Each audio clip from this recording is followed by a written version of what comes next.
opportunity to be on that list, the great Chipper Jones. I sat down with him a while ago to talk about his moment. What I can control is the resume that I put up. And over 19 or 20 years, I've put up the best possible resume that I can. Do you enjoy watching today's baseball? It's hard to watch. I don't watch as much as I want to because I find myself throwing flip-flops at the TV. I can't stand giving away out. I can't stand strikeout. I can't deal with guy on third, less than 2 outs, not hitting a ground ball to shortstop or second base to get that run in. This is truly a chicks dig the long ball kind of.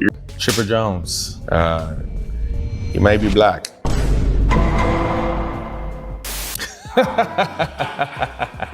He a redneck, but I think he may be black. A black redneck. He may be a black redneck, I think.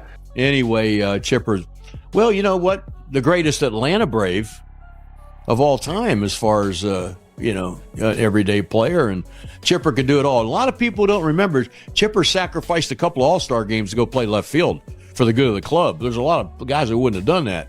But when I first saw Chipper Jones as a young man, and I didn't even know about his father or anybody, and I told Bobby, I said, he looks like Mickey Mantle, the way he runs the bases, after hitting a home run. And I didn't realize that's his father always, modeled him after Mickey Mantle, and I didn't know that. Yeah, Chipper was, he was your All-American guy. Switch hitter, third baseman, hit with power, hit with average.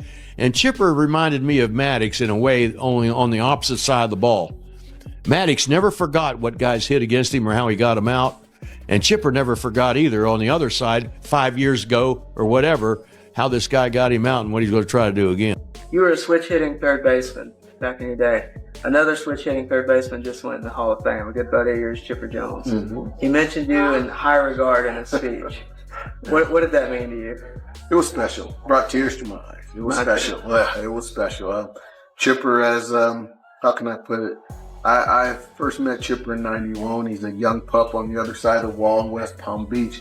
But you knew Chipper Jones was going to be something or someone special in the game of baseball because of his skills, because of the way he went about working and getting himself ready for a ball game.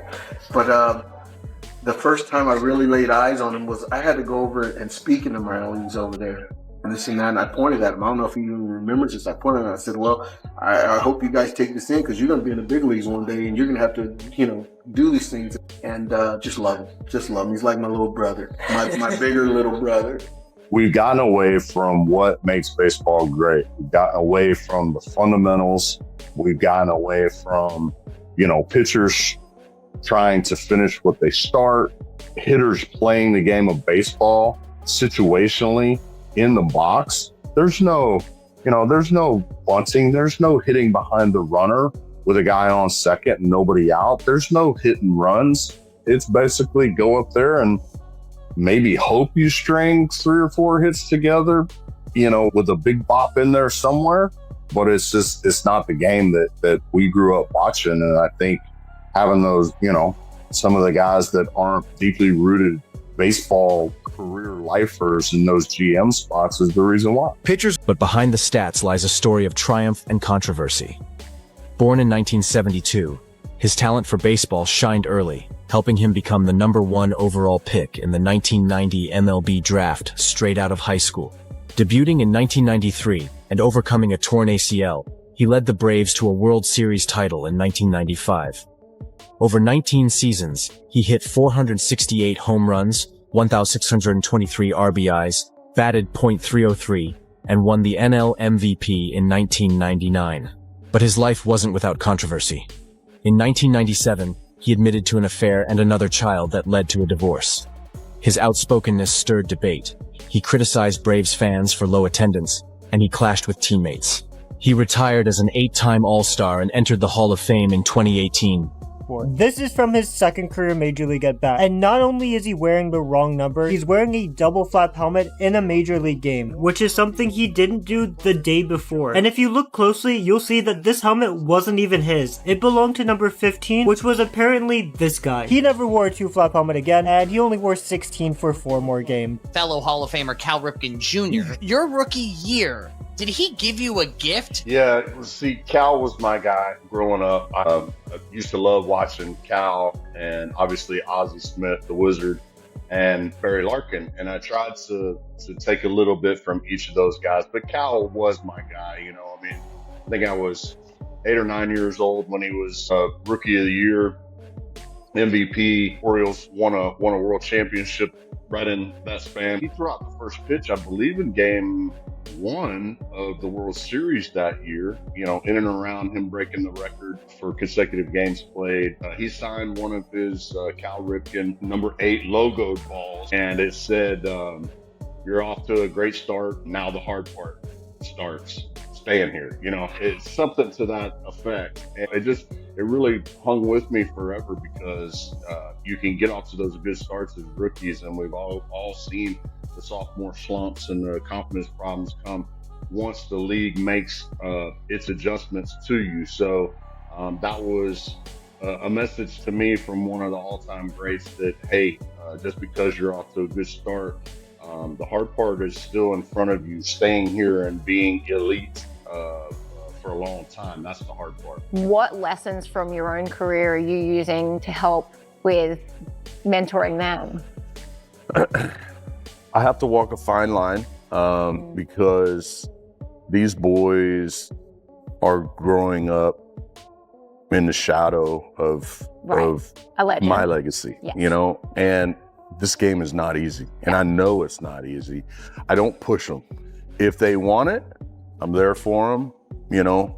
I think the biggest thing that I try to get across to my boys is figure out who you are, figure out what you want to be, and then don't let any outside distractions, temptations deter you from going and doing it. Former teammate. You know, we had some pretty good games against Randy, you know, early on. Andrew had some good success against him, and Brian Jordan. But man, when that dude is on, good luck, boss. It's Katie bar the door. I've never seen somebody in such dominant fashion as I did the night he threw the perfect game at our place. Everybody says, man, I'd like to see a perfect game. But when you're standing 60 feet, 6 inches away from it, it's freaking terrifying because, you know, he's 6'10", throwing from first base, and I mean, just absolutely electric. If I could just ingrain into every teenager's mind that there is more money to be made from gap to gap than down the lines, man, some boys would make some serious money. Because if I'd have had people telling me that, you know, early on, you know, I mean, it's such an advantage to stay inside the baseball and try and hit the ball to the big part of the field. Smolsey and I pull up to Candlestick Park, and we get out of the taxi, and Barry's walking in with us. And he goes, "Smoltz, you pitching today?" He's like, "Yeah, Barry." He's like, "I'm going to get your ass today." And he goes, "I might get you twice." Right? Like, Smoltzy's a Hall of Famer. Hall of Famer. And he is that confident. "I'm going to get you today. I might get you twice." And he got him twice. And then, so we lose the game. Smoltzy's in the back of the bus, and I believe he's like reading Bible verses. Smoltzy's real religious. And I was on the bus sitting a row or two in front of him, and you can hear Barry coming. Smoltz walks up on our bus, team bus. "Smoltzy, I told you I was going to get you. Smoltzy goes, "Yeah, Barry, whatever." Yes. In your Braves career, to stay a Brave, did you take a deal that, hey, I want to bring back Andrew, or I want to bring back Smoltzy and Maddox and Glavine? I'm willing to take less in order to help the team do that? Well, I was lucky that I never got to a spring training of a free agent year that I wasn't extended.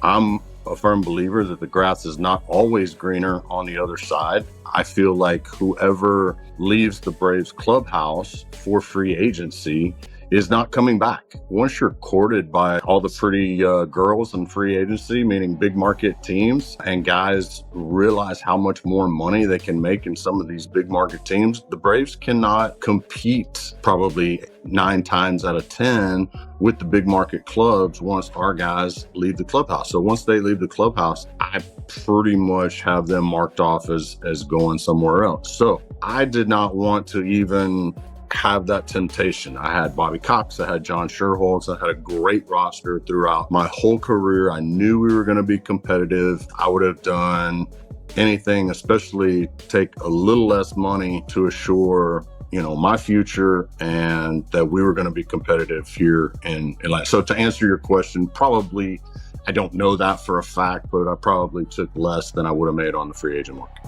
When MLB players were asked about Chipper Jones, the tone always changed. It was never loud, it was measured, almost cautious. Chipper Jones was not just a great Atlanta Braves third baseman.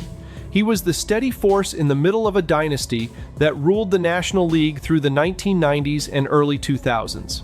A National League MVP, an 8-time All-Star, a batting champion, more than 400 home runs, more than 2,700 hits, a switch hitter who could beat you from either side without changing his swing or his discipline.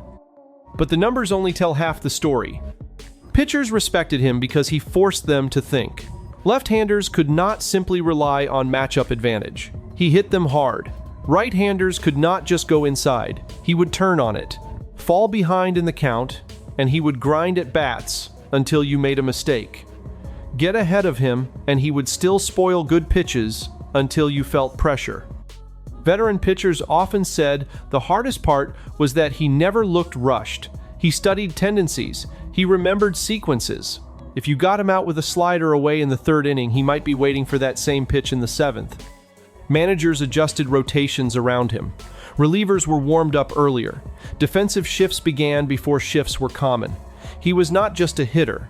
He was a problem that had to be solved every single series. That is why when players talk about him today, they do not start with highlights.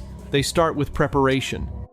In the clubhouse, Chipper Jones was not talked about like a marketing icon. He was talked about like a standard. Pitchers who faced him over a decade rarely described him with dramatic language. Instead, they used words like disciplined, relentless, and prepared. That tells you everything. When a veteran starter says a hitter was always a tough night, that is respect. When a reliever admits he never felt comfortable with a 2-run lead if Chipper was coming up, that is real respect. Former opponents often point out one thing he did not give away at bats. Not in April, not in September, not in the postseason. In an era filled with power hitters who chased home runs, Chipper stayed within himself. He could hit for power, but he did not sell out for it. He trusted the count, he trusted his hands, he trusted the moment. Several pitchers from that era have said privately that facing him felt like playing chess against someone who already knew your next move. He adjusted pitch to pitch. If you tried to speed him up, he slowed the game down. If you tried to outthink him, he simplified the at-bat and forced you into the strike zone. Teammates respected him for something else: consistency. He stayed with one franchise his entire career. Through injuries, through roster changes, through playoff heartbreak and championship celebration. That kind of steadiness matters in a clubhouse. In the eyes of players, Chipper Jones was not flashy. He was dependable. And in baseball, dependable greatness is often the hardest thing to achieve. When you listen to former pitchers talk about Chipper Jones, you hear something different from highlight reels and award lists. You hear tension. You hear preparation. You hear respect earned the hard way. He was not just an MVP. He was not just a switch hitter with power. He was the kind of hitter who made professionals adjust their routines, change their pitch sequences, and rethink late-game strategy. And that is the point. When the men who stood 60 feet 6 inches away from him say he was one of the toughest outs of their careers, that carries more weight than any trophy. In baseball, respect from opponents is the purest measurement. Chipper Jones earned that respect every single night.